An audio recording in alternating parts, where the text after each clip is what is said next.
এরপর উনি হলেন সাহিবুস শাফা, শাফাতের মালিক। বিশ্বনবী ছাড়া কিয়ামতের ময়দানে কেউ আমাদের জন্য সুপারিশ করতে পারবে না। পাগল হয়ে যাব আমরা। সূর্যটা মাথার কাছে, ক্ষুধায় তৃষ্ণায় জিহ্বাটা কুকুরের মতো বের হয়ে ঝুলতে থাকবে। মাথার মগজগুলো গলে গলে নাকের ছিদ্র দিয়ে কানের ছিদ্র দিয়ে বেয়ে বেয়ে পড়তে থাকবে। বাবা ছেলের দেখলে দিবে দৌড়, বলবে চিনি না, ইয়া নাফসি আল্লাহ আমারে বাঁচাও, ঠিক কি না? পীর সাহেব মুরিদ রে বলবে চিনি না, মুরিদ পীর সাহেব রে বলবে চিনি না, ভাই ভাই রে চিনবে না। সব নবী আর সব উম্মতের একটাই জিকির, ইয়া নাফসি ইয়া নাফসি। নবীও জিকির করে ইয়া নাফসি, উম্মতও জিকির করে। সবাই সাইয়েদনা আদম রে ধরবে, সাইয়েদনা আদম বলবে আমি পারবো না। নূহের কাছে যাও, সাইয়েদনা নূহ বলবে পারবো না। ইব্রাহিমের কাছে যাও, সাইয়েদনা ইব্রাহিম বলবে পারবো না।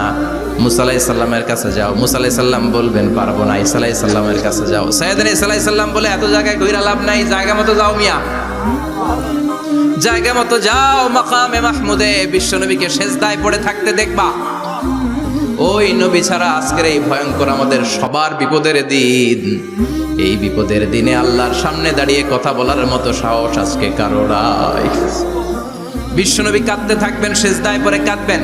সবার জিকির ইয়া নাফসি ইয়া নাফসি, বিশ্বনবীর জিকির ইয়া উম্মতি। কাঁদতে কাঁদতে নবী আমার বেহুশ, সবাই বিশ্বনবীর চারদিকে দাঁড়িয়ে থাকবে গোল হয়ে। আমার নবী মাকামে মাহমুদে সেজদায় পড়ে থাকবে। বিশ্বনবীর কান্না দেখে আল্লাহর সহ্য হবে না। আল্লাহ বলবে না নবী ইরফা রাসাক, মাথা ওঠান, আর সইতে পারি না। সাল তুতাই বাচ্চান, কি লাগবে আপনার সব দেব। ওয়াশফা তুশাফা, যার জন্য সুপারিশ করবেন তাকেই জান্নাত দিয়ে দেব। বিশ্বনবী বলেন লিকুল্লি নবিয়িন দাওয়া মুস্তাজাবা, সব নবীর দুনিয়াতে একটা স্পেশাল দোয়া ছিল, এটাকে বলে দাওয়া মুস্তাজাবা। এই দোয়াটা করলেই কবুল করে নিয়েছে কে? সব নবীর ওই দোয়াটা দুনিয়াতেই করেছেন, শুধুমাত্র কেবলমাত্র বিশ্বনবী তার স্পেশাল দোয়াটা আজ পর্যন্ত এখন পর্যন্ত করে নাই।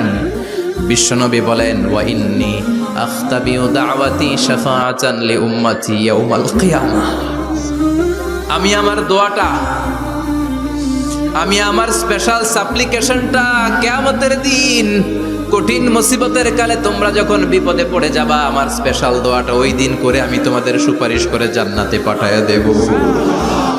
সাহিবুস শাফা, বিশ্বনবী ছাড়া কথা বলার মতো ক্ষমতা, স্পর্ধা, সাহস সেদিন কারো থাকবে না। চিৎকার করে বলেন ঠিক কি না? আবার উনি সাহিবুল কাউসার, উনি কাউসারের মালিক। আল্লাহ ওনাকে কাউসার দিবেন। অন্য নবীদেরও দিয়েছে না?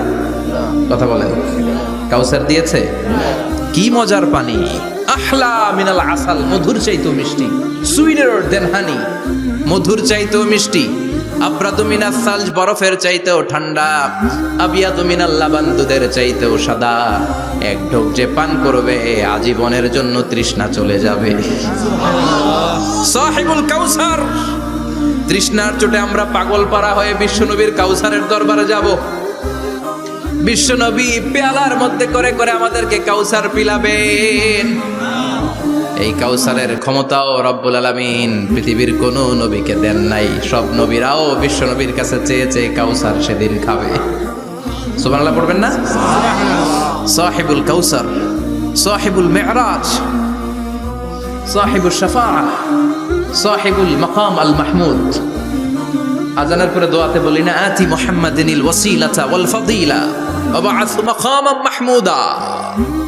ও আল্লাহ, আমার নবীর আপনি মাকামে মাহমুদ দেন। মুফাসসিরিন ইকরাম, মুহাদ্দিসিন ইকরাম এই মাকামে মাহমুদ কি এটার ব্যাখ্যা করতে যে হয়রান হয়েছেন।